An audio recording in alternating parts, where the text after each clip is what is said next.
Dear students, international economics में आज हम डिस्कस करने वाले हैं determination of terms of trade, व्यापार की शर्तों का निर्धारण on the basis of offer curve analysis, प्रस्ताव वक्र विश्लेषण की सहायता से।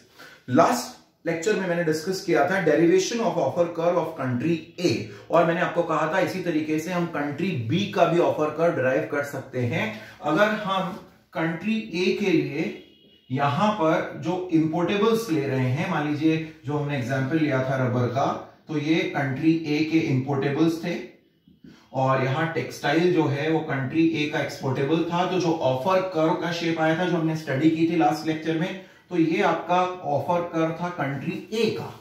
अगर आप इसी इंफॉर्मेशन को कंट्री बी के एंगल से देखें तो ये जो रबर है, अब ये कंट्री ए का हो गया, ये जो रबर है ये कंट्री बी का क्या बन जाएगा, एक्सपोर्टेबल। और जो टेक्सटाइल है वो कंट्री बी का क्या बन जाएगा, इंपोर्टेबल। और जब आप इंफॉर्मेशन जो भी गिवन होगी उससे जब प्लॉट करेंगे तो कंट्री बी का आपको ऑफर कर्व डिराइव होगा इस तरीके से। ठीक है, तो ये ए का हमने डेरिवेशन किया था और मैंने आपको बताया था जब आप रिवर्स इंफॉर्मेशन कर देंगे तो इस तरीके से आपको कंट्री बी का ऑफर कर्व पता लगेगा।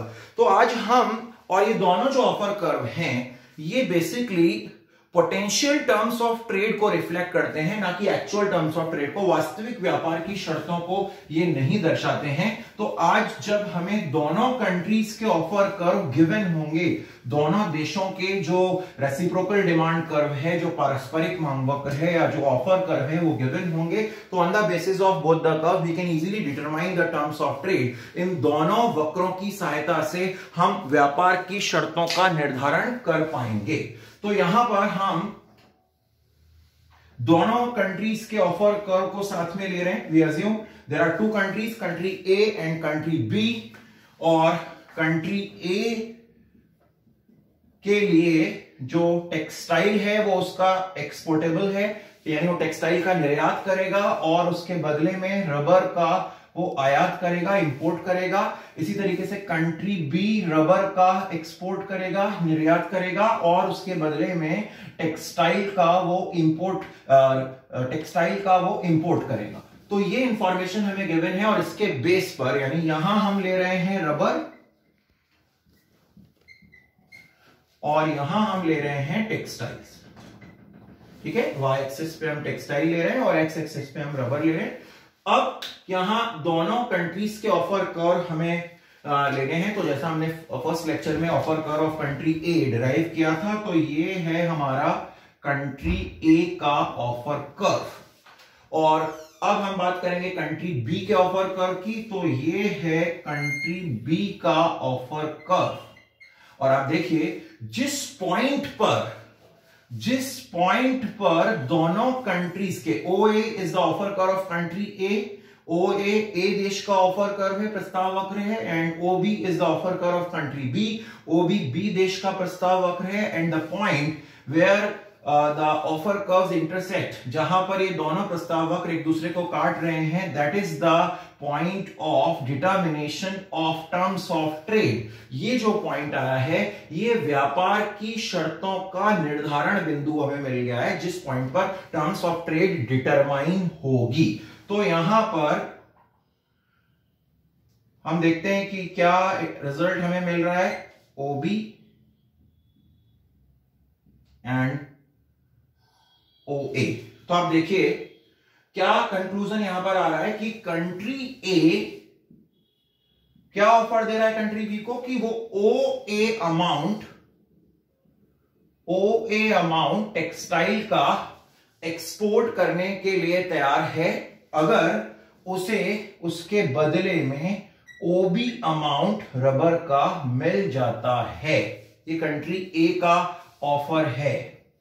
और आप देखिए कंट्री बी, अभी कंट्री बी भी ऑफर दे रहा है कि वो OB रबर का एक्सपोर्ट करने के लिए तैयार है। ये इसका एक्सपोर्ट, ये बदले में चाहता है इंपोर्ट। तो कंट्री बी क्या कह रहा है कि OB रबर वो दे सकता है कंट्री ए को, यदि बदले में उसे country A OA amount of textile दे दे।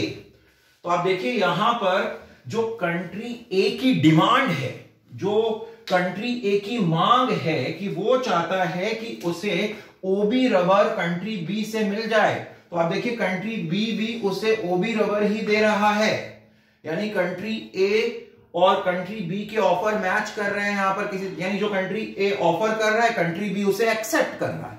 और इसी तरीके से कंट्री बी ओबी रबर के बदले ओए टेक्सटाइल्स चाहता है और कंट्री ए भी ओए टेक्सटाइल ही देने के लिए तैयार है। तो हम कह रहे हैं कि कंट्री ए जो ऑफर कर रहा है कंट्री बी उसे एक्सेप्ट कर रहा है, और कंट्री बी जो ऑफर कर रहा है कंट्री ए उसे एक्सेप्ट कर रहा है। इसका मतलब ये जो पॉइंट आया है that is the point of trade equilibrium, ये व्यापार का संतुलन पॉइंट है। Determination of terms of trade, यहां पर जो व्यापार की शर्त है वो निर्धारित हो गई है और दोनों कंट्रीज के ऑफर जो हैं वो मैच कर गए और हमें ट्रेड इक्विलिब्रियम मिल गया है। अब नेक्स्ट पार्ट जो हम डिस्कस करेंगे कि अगर इस पॉइंट से हम आगे जाते हैं या इस पॉइंट से पहले कहीं पे रहते हैं तो वो इक्विलिब्रियम पॉइंट नहीं होगा, उसे कंट्री ए और बी दोनों में से कोई भी कंट्री एक्सेप्ट नहीं करेगा। तो क्या होगा उस सिचुएशन में, अगर मान लीजिए ई पॉइंट से कहीं किसी और पॉइंट पर कंट्री ए बी को कुछ ऑफर देता है या कंट्री बी ए को कुछ ऑफर देता है, तो क्यों वो पॉइंट ट्रेड इक्विलिब्रियम के पॉइंट नहीं होंगे, उसको हम यहां पर डिस्कस करना चाहेंगे। तो कंक्लूजन आप ध्यान रखें कि जिस पॉइंट पर दोनों ऑफर कर्व्स एक दूसरे को इंटरसेक्ट कर रहे हैं, जहां पर दोनों प्रस्ताव वक्र एक दूसरे को स्पर्श कर रहे हैं, हम कहें कि दोनों कंट्रीज की रेसिप्रोकल डिमांड जो है वो इक्वल है, पारस्परिक मांग जो है वो बराबर है, वो समान है, बैलेंस है, तो फिर वो जो पॉइंट होगा वो ट्रेड इक्विलिब्रियम का पॉइंट होगा, व्यापार संतुलन का बिंदु होगा। और उसी पॉइंट पर टर्म्स ऑफ ट्रेड, व्यापार की शर्त ओटी जो है ये निर्धारित यहां पर हो गई है। तो अब हम बात करेंगे कि अगर इस पॉइंट के अलावा किसी और पॉइंट पर कोई भी कंट्री किसी दूसरे कंट्री को कुछ ऑफर करता है तो वो इक्विलिब्रियम पॉइंट क्यों नहीं होगा, उसको हम नेक्स्ट डायग्राम में डिस्कस करने वाले हैं। तो यहां पर हम फिर से इसी बेस डायग्राम को लेंगे और इसके बेस पर जो कुछ डिसइक्विलिब्रियम कंडीशंस हैं उनको हम यहां पर स्टडी करेंगे। तो यहां पर आप देखिए फिर से मैं ये बेस डायग्राम बना रहा हूं। एक्स एक्सिस पर हम रबर ले रहे हैं, रबर ए कंट्री का इंपोर्टेबल और बी कंट्री का एक्सपोर्टेबल प्रोडक्ट। वाई एक्सिस पर हम टेक्सटाइल ले रहे हैं जो कि ए कंट्री का एक्सपोर्टेबल है, ए जिसे निर्यात करना चाहता है, और बी कंट्री का ये इंपोर्टेबल, बी जिसे आयात करना चाहता है। और यहां पर ये ऑफर कर्व कंट्री ए का हमें गिवन है, ये ऑफर कर्व कंट्री बी का हमें गिवन है, और ये हमारी टर्म्स ऑफ ट्रेड की लाइन आ गई है, और ये equilibrium point, determination of terms of trade, व्यापार की शर्तों का जो निर्धारण हुआ है, एक बेस डायग्राम हमारा यहां पर बन गया है। और आप देखिए ये ओबी और ओए वो क्वांटिटीज हैं जिस पर दोनों कंट्रीज की रेसिप्रोकल डिमांड मैच कर रही है। अब हम देखते हैं कि अगर किसी और पॉइंट पर चलते हैं, मान लीजिए कंट्री ए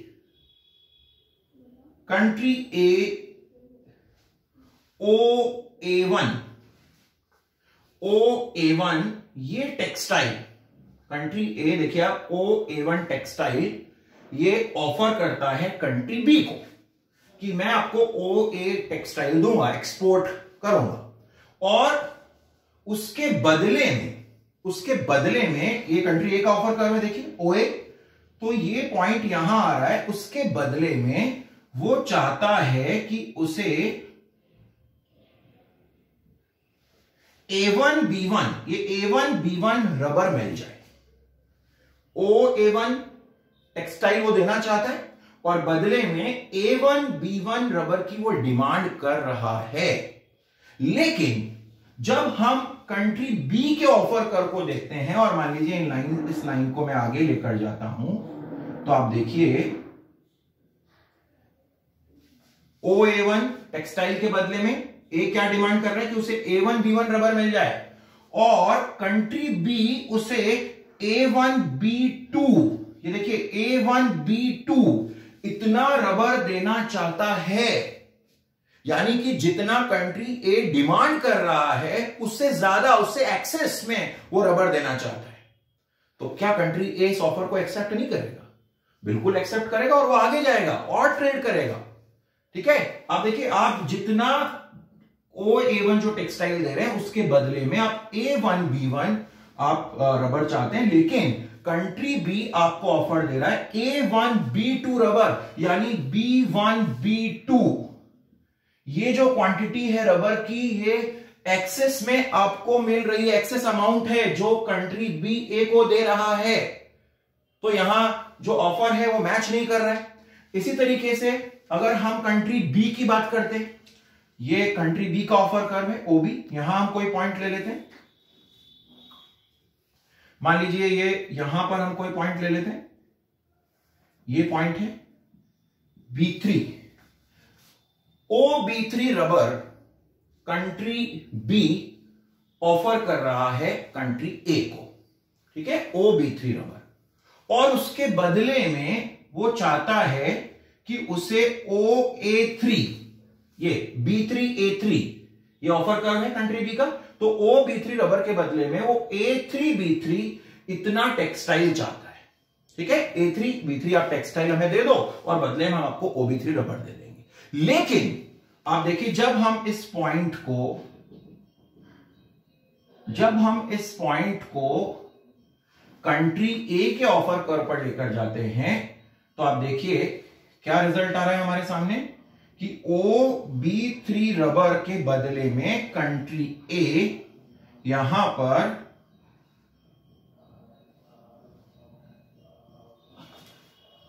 A2B3 टेक्सटाइल देने के लिए तैयार है। A3B3 टेक्सटाइल वो मांग रहा है, लेकिन वो A2B3 टेक्सटाइल देने के लिए तैयार है, यानी एक तरह से A2A3 इतना टेक्सटाइल वो ज्यादा ऑफर कर रहा है, ज्यादा देने के लिए रेडी है। तो यहां पर जो पॉइंट हमने लिया, उस पॉइंट पर हमने देखा कि कंट्री ए OA1 टेक्सटाइल ऑफर कर रहा है, उसके बदले में वो A1B1 रबर चाहता है बी से, लेकिन बी उसे ऑफर कर रहा है कि मैं आपको B2A1 रबर दूंगा, यानी B1B2 इतना एक्स्ट्रा रबर आपको दिया जाएगा। ये जो है ये एक्स्ट्रा रबर आपको देने के लिए हम रेडी। इसी तरह से कंट्री बी कह रहा है कि मैं OB3 रबर आपको एक्सपोर्ट कर दूंगा, लेकिन उसके बदले में मुझे A3B3 टेक्सटाइल चाहिए, और वहां पर A2A3 जो टेक्सटाइल है, ये जो अमाउंट है, ये उसे एक्स्ट्रा मिल रहा है। तो ये जो पॉइंट है हमारे, ये पॉइंट, ये एक्सेस जो अमाउंट है, ये कंट्री ए और बी दोनों ही एक्सेप्ट कर लेंगे। अब देखिए, दोनों को ही फायदा हो रहा है यहां पर, तो वो दोनों इसे एक्सेप्ट कर लेंगे कि ठीक है, तो बहुत अच्छी बात है, आप हम जितना चाह रहे हो उससे हमें ज्यादा दे रहे हो, और वो इस ऑफर कर्व से ऊपर की तरफ मूव करते जाएंगे, तो overall trade volume will rise. जो व्यापार का वॉल्यूम है, जो व्यापार की मात्रा है, वो बढ़ती जाएगी, तो कंट्री ए जो है वो अपने ऑफर कर्व से ऊपर चलता जाएगा, कंट्री बी भी अपने ऑफर कर्व से ऊपर चलता जाएगा, और फाइनली ये चेंजेस तब तक होते रहेंगे जब तक कि वो दोनों इस पॉइंट पर नहीं पहुंच जाते, ई पॉइंट पर, जहां दोनों के ऑफर कर्व्स एक दूसरे को इंटरसेक्ट कर रहे हैं, जहां दोनों के प्रस्ताव वक्र एक दूसरे को काट रहे हैं। तो ये जो पॉइंट आएगा, यही आपका ट्रेड इक्विलिब्रियम पॉइंट है, क्योंकि यहां पर ए का ऑफर बी एग्जैक्टली एक्सेप्ट कर रहा है और बी के ऑफर को ए एक्सेप्ट कर रहा है। जो ए डिमांड कर रहा है, बी एग्जैक्टली वही अमाउंट जिस क्वांटिटी की डिमांड कर रहा है, ओबी अमाउंट रबर की ए डिमांड कर रहा है, और एग्जैक्टली ओबी अमाउंट रबर ही बी कंट्री देने के लिए रेडी हो गया है। इसी तरह से ओबी रबर के बदले में B country O A textile की डिमांड कर रहा है और ए कंट्री उसे ओ ए टेक्सटाइल देने के लिए रेडी हो गया है, यानी दोनों की रेसिप्रोकल डिमांड मैच कर गई है, पारस्परिक मांग मैच कर गई है। इसलिए जो ट्रेड इक्विलिब्रियम का पॉइंट होगा, या determination of terms of trade, व्यापार की शर्तों का जो निर्धारण होगा, वो ई पॉइंट पर होगा, जहां दोनों ऑफर कर्व्स एक दूसरे को इंटरसेक्ट कर रहे हैं। तो आज हमने स्टडी की determination of terms of trade with the help of offer curve analysis. आज का हमारा लेक्चर यहीं समाप्त होता है। Thank you.